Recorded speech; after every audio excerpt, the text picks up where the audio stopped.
The whole truth. I'm your attorney at law, Gil Arbel, and I wanted to put together a chronology of events relating to the Charlie Kirk assassination. Um, the reason I've been making all these videos is, in addition to enjoying interacting with my followers and subscribers, whom I love,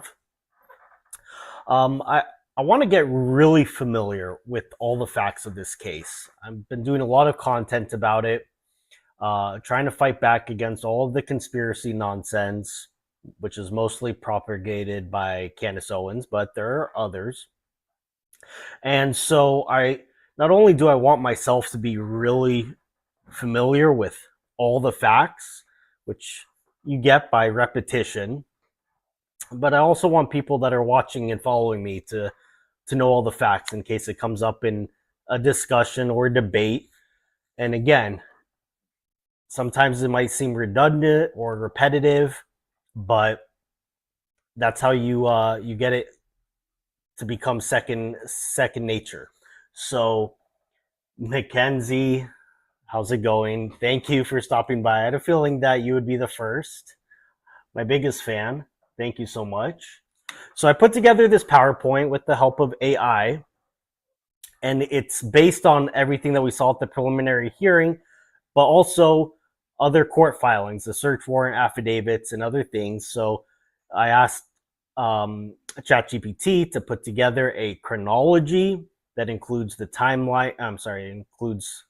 It is of the timeline, but it includes the text messages, the Discord chats, the testimony, and basically all the evidence from the prelim, plus a little bit that was not seen at the prelim, and just so we could follow along chronologically, because it does get confusing. At the prelim, they did not present everything chronologically, so it was kind of scattered, and I just want everyone to really get to know all the facts. So let's jump right in. Oh, Mackenzie, no worries. No worries. I appreciate you stopping by and saying hi. Everyone is free to come and go as they please. So, again, this is AI created, but with my prompt of I provided all the prelim transcript, the search warrant affidavits, the charging documents, and other motions and stuff to help put together a chronology of events.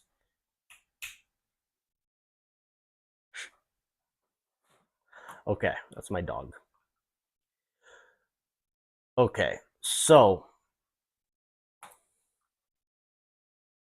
this is a location index, and this is my first time seeing this PowerPoint, so I don't know everything that we're all looking at it together for the first time. Hi, 9-inch toe.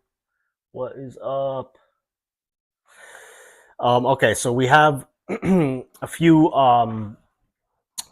of the important locations in this case, starting with Tyler's apartment, which you can see the address. I'm not going to read it, but that is obviously the starting point where Tyler Robinson was on the day of the assassination, and where he traveled to UVU from, and then where he went back to, I think, on September 11th, so the next day, before he turned himself in. It's also where the search warrant was executed that found numerous objects that are relevant to this case, including the burnt letter, what was left of the burnt letter, cartridges of unspent bullets that match the same caliber and type that were found with the rifle, as well as what was recovered, or is at least consistent with what was recovered from Charlie Kirk's body, targets that were used for target practice, and I was going to say what I found most significant, the Dremel tool, but I don't know if that's any more significant than the note, the burnt letter. I'm sure there was other things that were found there, but these were the main things that we at least know of right now. Of course, the second location, the most important one, is UVU campus. Again, the address is there. That's where the assassination took place. That's where certain items were found, mostly the screwdriver, most importantly, the screwdriver. And that is where surveillance footage of Tyler Robinson, or at least someone matching Tyler Robinson's description, was recorded along with Tyler Robinson's vehicle. Very important. Next location is where the rifle was recovered from, along with the towel and unspent bullets with etchings on it, as well as one spent bullet casing with etchings on it. That was just north of UVU campus. And there's different times in the chronology when this place pops up. Then we have Mountain Shadows, which I think is a shopping center. That is relevant when sorry, my dog is making a lot of noise. That is relevant because after the assassination took place, Tyler Robinson ends up there at approximately 12:43, so about, or 12:46 p.m. The assassination happened at 12:23. He's at Mountain Shadows Shopping Center at 12:46. It's about 5 to 10 minute drive. And from there, he looks up directions to the next place on the list, which is the Quack Car Wash, which is about 5 to 10 minute drive from UVU as well. Surveillance footage puts Tyler Robinson at this Quack Car Wash, I think at 12:54, but again, we're going to see the exact chronology here. Next place is the Nest camera, which Nest is just, it's like a Ring doorbell cam. That was nearby where the rifle was retrieved from, and we'll see when and how that becomes relevant in the chronology. Dairy Queen, I'm not sure exactly when, but apparently Tyler Robinson did visit Dairy Queen in Orem, Utah, which is the city where UVU is, at some time after the murder, but not, again, I'm not exactly sure where that fits in with the chronology, but it does put Tyler Robinson again in Orem, which is not very close to where he lived. This is about a 3.5 hour drive. And finally is the location where Tyler Robinson eventually surrendered. That is close to his apartment. That's just a sheriff's station. And so that's probably the last location. This is just the index. So let's see what comes up next. Okay, so this is a UVU campus reference map. This is obviously a bird's eye view of UVU campus. Do not take this perfectly to heart. This was AI generated. I provided a lot of the info, but this is not exact. There could be errors. Everyone knows AI has errors, but the point of it is that it's important that everyone sees what the campus looks like to get a feel for what's going on. Now, looking at this actual photo, I think where it says number 3 here, the Charlie Kirk speaking location, I think this is incorrect. I think he was actually speaking here. If you look where my cursor is, that is the place where I think they set up the temporary tent. ChatGPT, which is what helped me make this, probably saw this white building and thought that's, and cross-referenced it, knowing that Charlie Kirk was speaking under a white tent, and that's why it recognized that. So I think that is incorrect. I think this is actually where Charlie Kirk was, where my cursor is. But again, this is, this is more of a PowerPoint presentation designed to explain the chronology, not necessarily to map out every single location perfectly.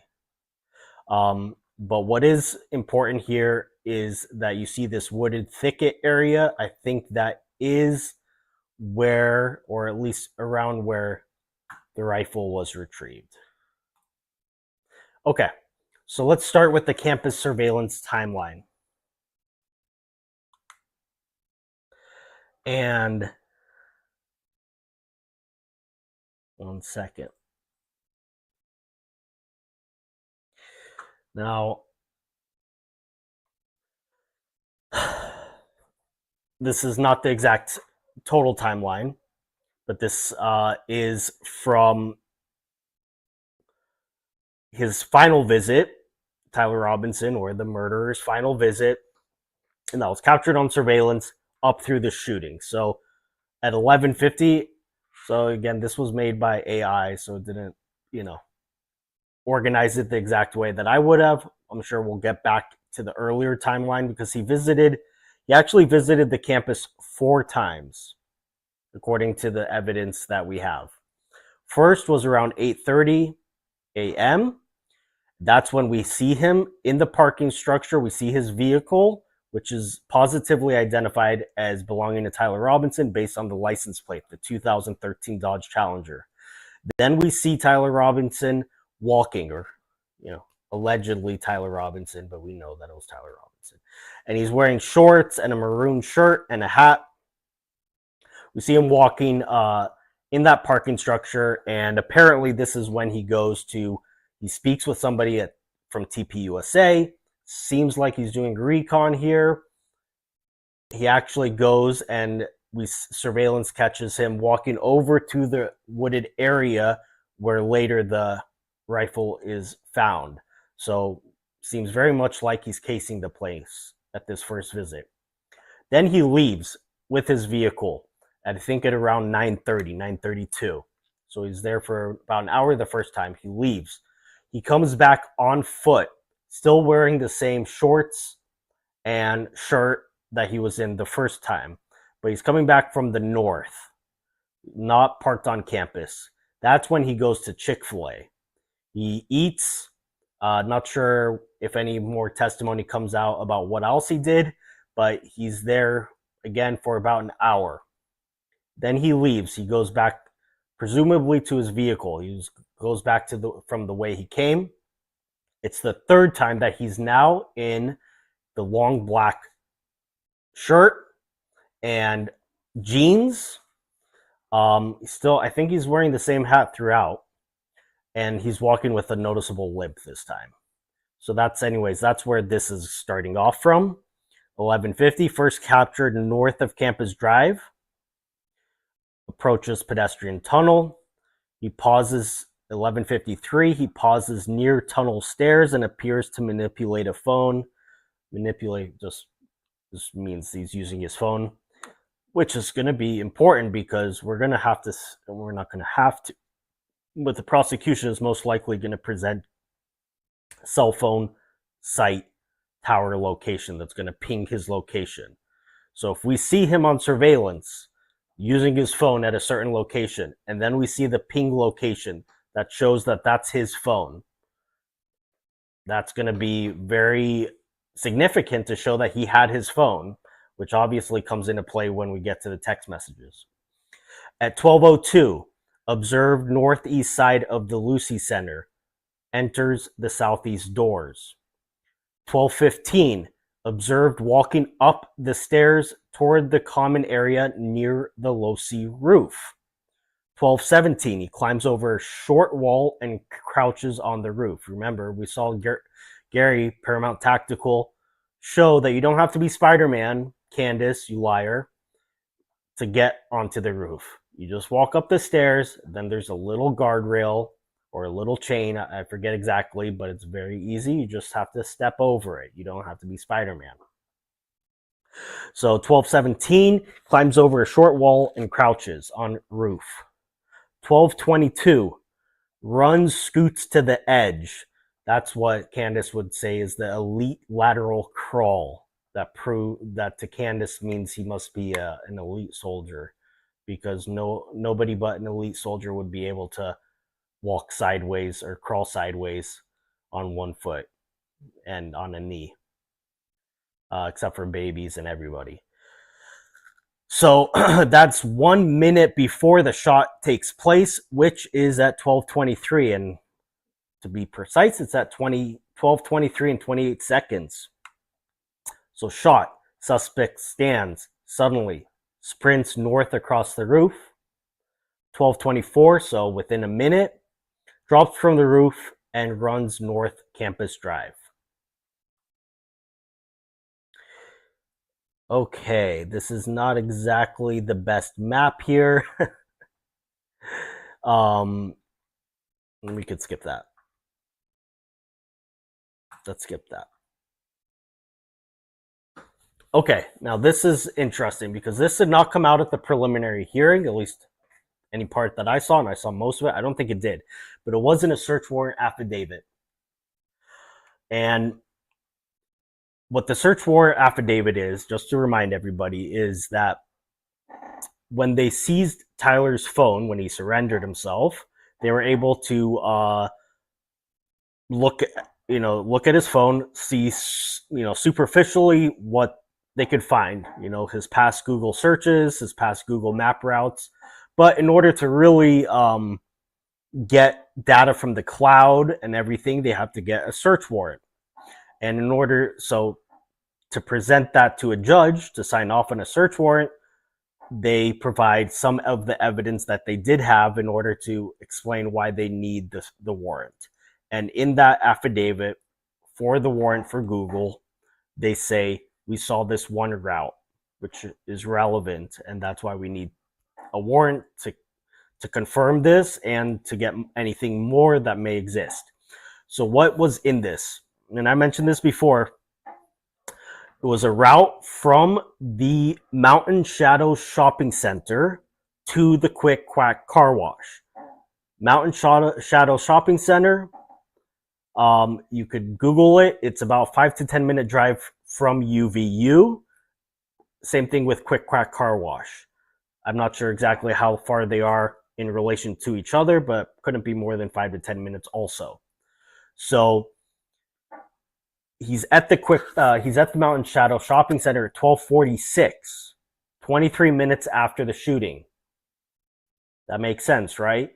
He leaves the campus around 12:24 after the shot, gets to his car probably within a few minutes, another 5-10 minutes to get to the Mountain Shadow Shopping Center, and he's there, and now he wants to get to a car wash.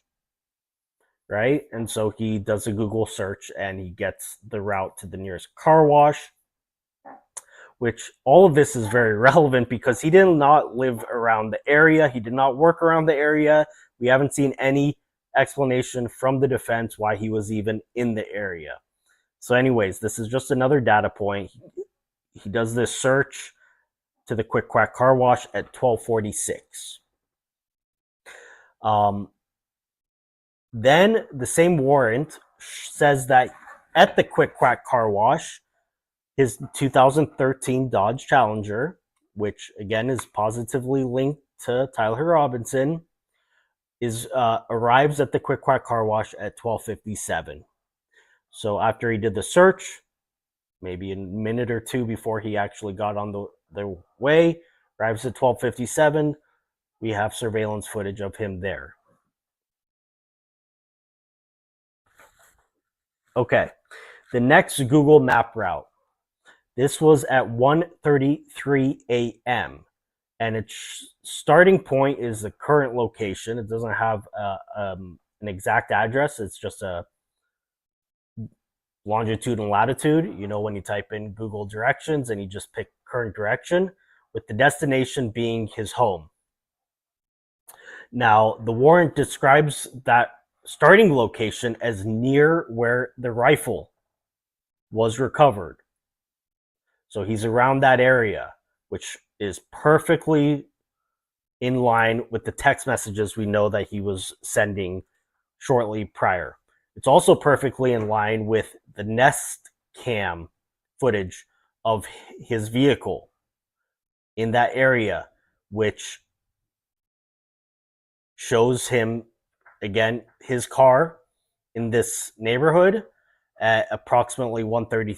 I forget what time he arrives, but he leaves at 1:35 a.m. What time does the search route happen? 1:33. So it doesn't get any more perfectly timed than that. So again, this is just a refresh of the different locations. Okay, so now it's going back. I don't know why it organized it in this order, but now it's going back to the original surveillance. And again, I'm sure that this might seem repetitive to the few of you that are watching, but it's good. I think that we should, if we want to be able to counter all of the conspiracy nonsense, we have to know this kind of like the back of our hand. So I'm at least feeling like this is helpful. And if you have any questions, please share them. Say quick quack car wash fast 3 times. I don't know. Quick quack car wash. Quick quack. Yeah, I can't. I can't even say it twice. Yeah, you could Google these places too. So that if you want to, do a little sleuthing on your own, see the distances, it's all available online. So going back to the September 10th morning, again, I don't know why ChatGPT decided to put it this order, but whatever. It's 8:28 a.m. Challenger enters UVU parking structure on Campus Drive. 8:28 through 9:24. That's when we saw Robinson in his shorts and maroon shirt and hat exit the car, and that's when it seems like he was doing his casing of the place. 9:24, he returns to his car. That's caught on surveillance. 9:32, he leaves the parking structure and travels northeast. Just after 10, so he goes northeast. Just after 10, he comes back from that direction. Same clothes, blue backpack. Okay, and if you look at the source on the right of the table here, it says either search warrant number in the pages, or it says Hull testimony. Agent Hull was the agent that was testifying, I think, mostly about the surveillance footage.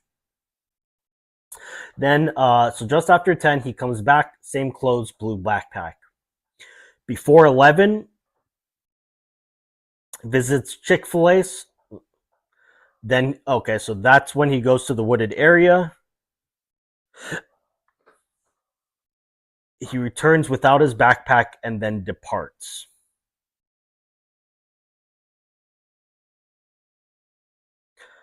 So I want to know more a little bit about what's going on with the backpack.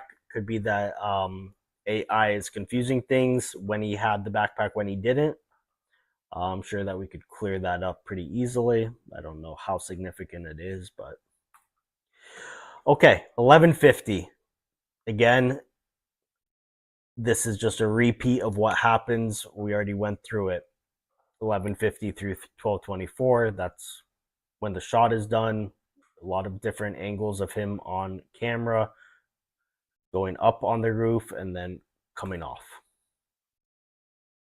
12:46, we already said the Google routes map from Mountain Shadow to Quick Quack. 12:57, arrives at Quick Quack. 1:33 a.m. So there's a lot that happens between 12:57 p.m. and 1:33 a.m. But the way that this is organized, it's kind of jumping around a little bit. 1:33 a.m. is when he does the second Google route to his home. 7:16 a.m. Cedar City LPR hit for. Oh, okay. So this is something I didn't know. Apparently, at 7:15 a.m., we see there's a Cedar City license plate reader hit for his Challenger. Not sure where Cedar City is. Let me grab my pen so I could look this up.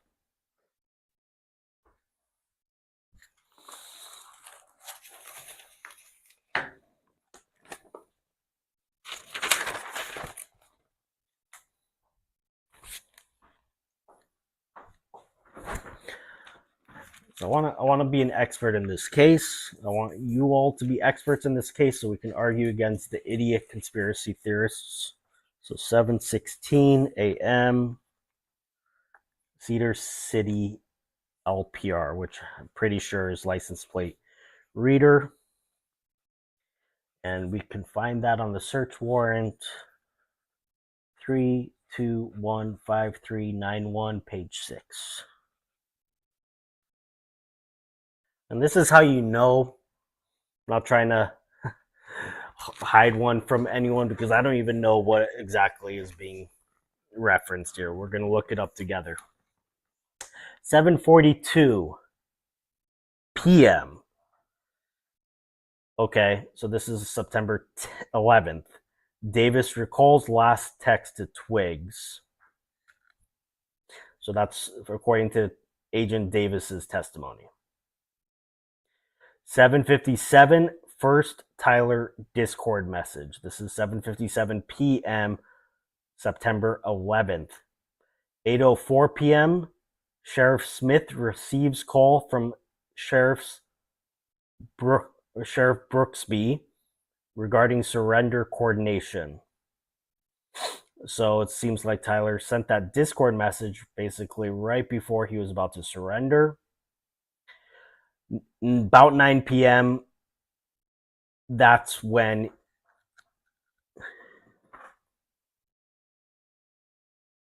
so the prelim says approximately 9 p.m. Warrant says arrived with parents approximately 10:26 p.m. So that might be an inconsistency, which, could just be a misstatement. I'm sure that the candy tards are going to jump on that. Was it 9 p.m. or was it 10:26 p.m.? I'll double check. According to this AI summary, the prelim testimony, let me check that. PH, which just stands for preliminary hearing transcript, page 614, versus the search warrant 3213481.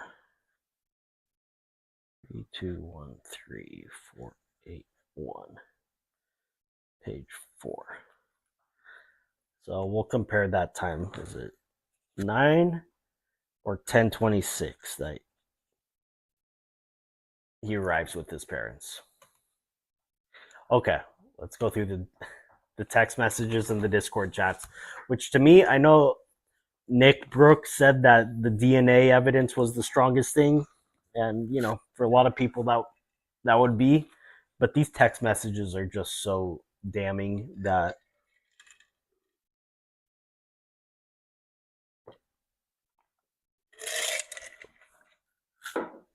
I mean,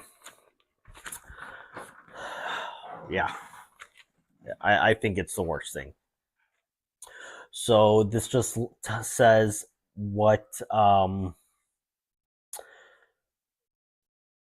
the exhibits are. So according to this, exhibit 16.1 is the text messages, which were taken from Lance Twiggs' phone, and the number matched law enforcement records. And then Cellbrite showed the messages as well. So we have both photos of Lance Twiggs' phone, then we have the Cellbrite data extraction of Tyler Robinson's phone, and that, of course, matches up perfectly. Discord is exhibit 16.2. Davis testified that Lance was part of the Discord thread, identified Robinson's username as Tyler/Icom. I don't want to know about it. And Discord produced the messages by subpoena. So again, it's not just from Lance's phone, it's also from the third-party source here.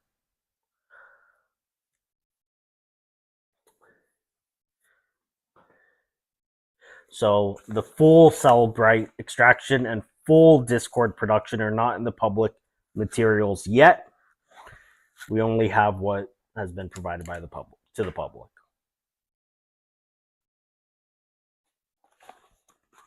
But here is all the text messages, or I think all the text messages.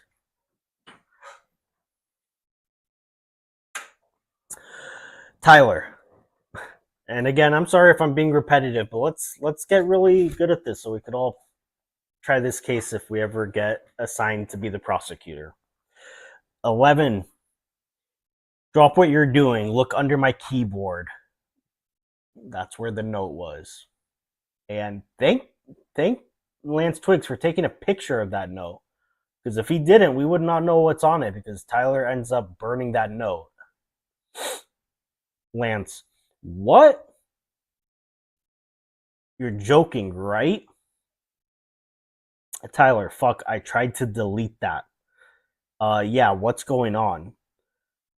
I'm still okay, my love, but I'm stuck in Orem for a little while longer yet. Shouldn't be long until I can come home, but I gotta grab my rifle still. I'd hoped to keep the secret till I died of old age. You weren't the one who did it, right? I am. I'm sorry. I thought they caught the person.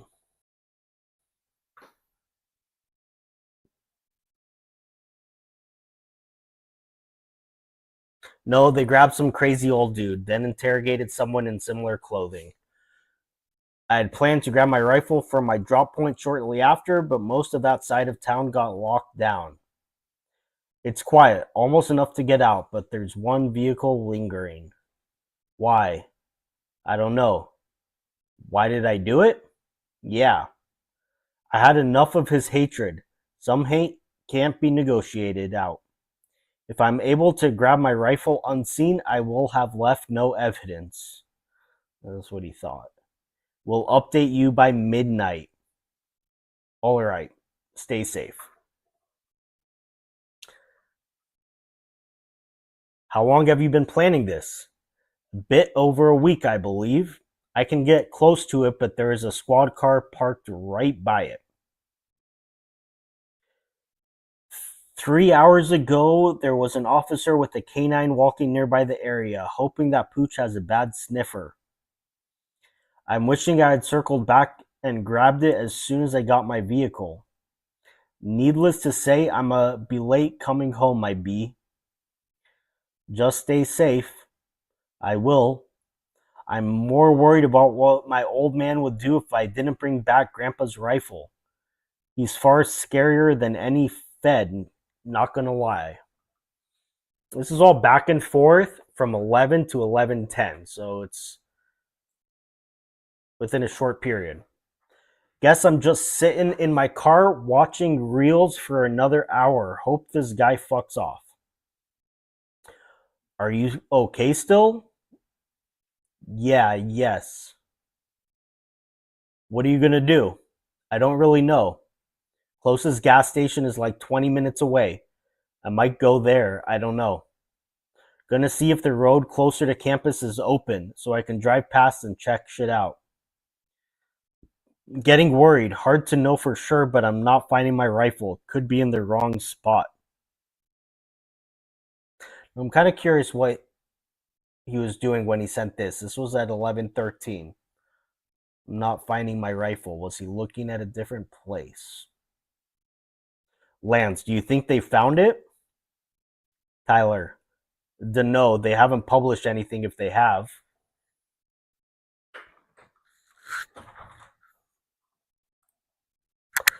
Why did you leave it behind originally? Also, does it have a serial number? It's Lance. I don't know if it had a serial number, but it wouldn't trace to me. I worry about prints. I had to leave it in a bush where I changed outfits. Didn't have the ability or time to bring it with. Talking about changing outfits, well, so just these text messages, I don't know what he was thinking that he would get away with sending these text messages. Lance, was your change of clothes there, or was that also gone, or did you bring those with you originally? Lance, any way you could replace the gun, or would he notice? Tyler, only thing I left was the rifle wrapped in a towel. 4-digit serial. Hopefully some dead guy who gave it to Grandpa. Remember how I was engraving bullets? The fucking messages are mostly a big meme. All right, I'm gonna have to leave it. That really fucking sucks. Yeah, it did for you. Lance, do you need it for hunting? No, my dad wanted to use a higher caliber for the rifle hunt. Judging from today, I'd say Grandpa's gun does just fine. I don't know. I think that was a $2,000 scope. Geez, says Lance. That's that's what Lance says geez about. Not that his roommate lover just killed somebody. Tyler, on my way home, 3.5 hours. That lines up. This is unknown time. We don't know the time. Lance, drive safe. Tyler, delete this exchange. You cannot delete text exchanges. Sorry. Don't think that when you delete it, it goes. Tyler, I'm sorry, but I think this might be it. If the way is clear, I can try and come your way to say goodbye. Are there cops outside? These are text messages I didn't even know about. Lance said, are there cops outside? And why are you calling the police anywhere? Tyler, not yet, but I have no doubts they will be on me within the hour. I have no intention of being drugged through the courts. I didn't know about these. Lance, I'm just at my parents' right now. Maybe I could make an excuse to head home for a bit. Tyler, you would need to do that right now. Lance, any ideas? Tyler, for an excuse? I don't know. For getting out of this? None. Short of my family being willing to cover for me, I am fucked.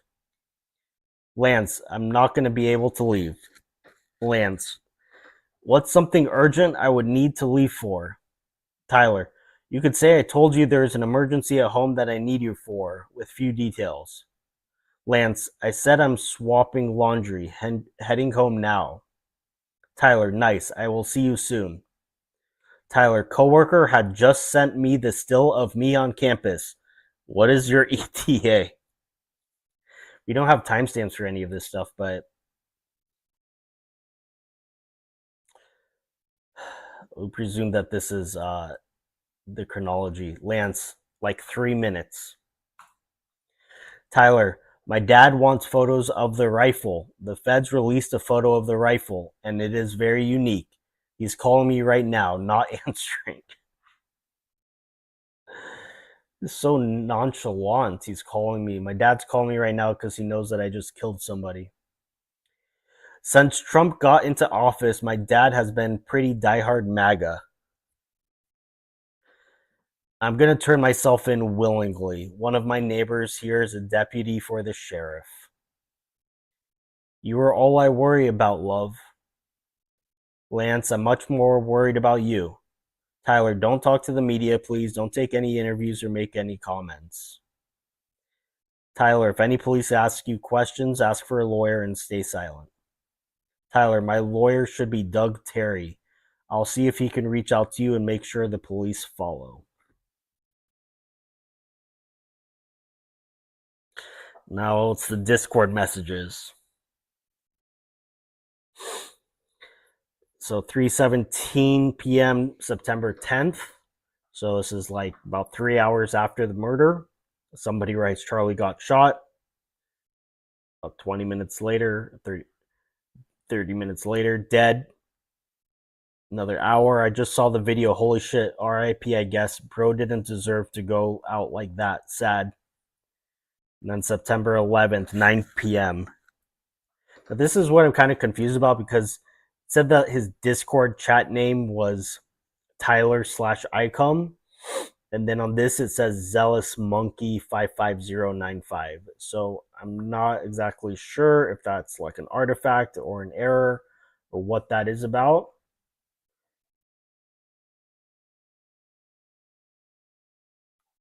But anyways, he says, hey guys, I have bad news for you all. It was me at UVU yesterday. I'm sorry for all of this. I'm surrendering through a sheriff friend. Again, this Discord chat, if it's planted by the feds, as the retards say, how would they know that he's surrendering with a sheriff friend, which is what he did. Thanks for all the good times and laughs. You've all been so amazing. Thank you all for everything.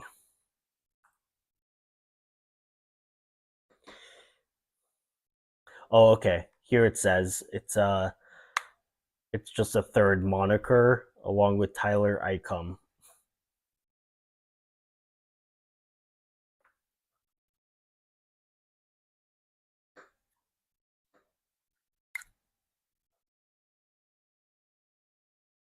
So it does say that there is a discrepancy between 7:57 p.m., whereas the uploaded screenshot says 8:57 p.m. I don't know if that really matters. It might just be another, people make mistakes when talking. I don't think it really matters either way, but there, you know, the defense is definitely going to look for these types of inconsistencies. I don't know if there's anything to go off of with that though. Then the next day, there was another server member who writes, "Hey everyone, if you have not seen the news yet, Tyler's post above is it true. He was taken into custody earlier today for the shooting of Charlie Kirk." So whoever wrote this on the Discord chat knew that the other person writing was Tyler, and the rest of the message is not so relevant. Does refer to Tyler again.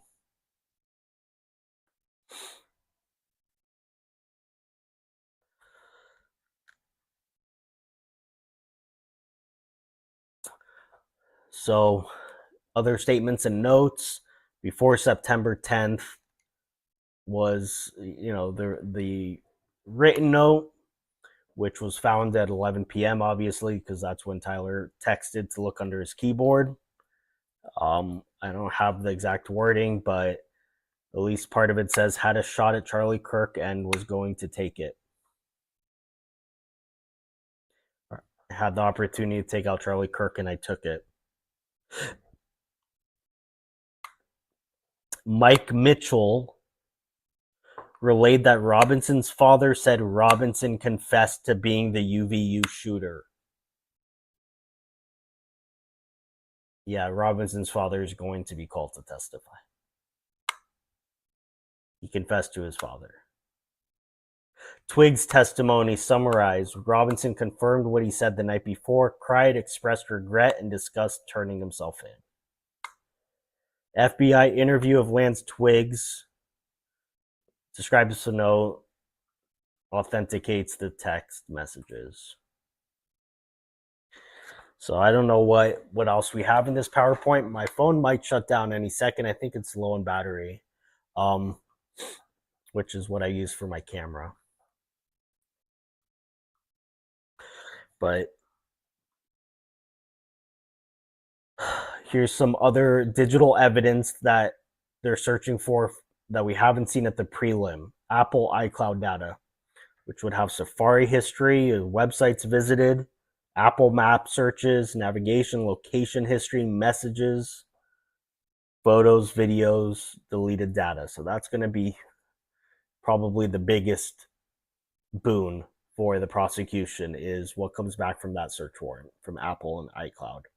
Then we have a dash cam. Now, he'd have to be a big idiot if he left that running on this trip. Van True dash cam. If he had a dash cam and he kept this running on his whole trip, this guy Tyler Robinson is not smart. He is not smart. I mean, the fact that he thought that the only thing that was going to link him was the gun, like, he's not smart, and he does not watch any investigate discovery. Vehicle telematics. That's like all the vehicle data.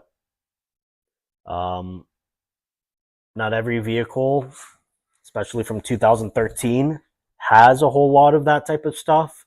It depends on the technology that's in the vehicle. I don't know exactly what a 2013 Dodge Challenger has in the way of um, built-in GPS and screen and stuff like that. That'd be an interesting thing to look up.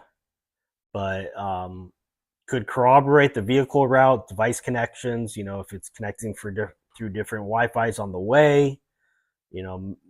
Following his speed, locations. Anyways, that's something a search warrant sought. Quantum fiber, IP logs, sessions, device. So that seems like that's the internet service provider for Tyler Robinson's apartment. That would probably be most relevant to his planning,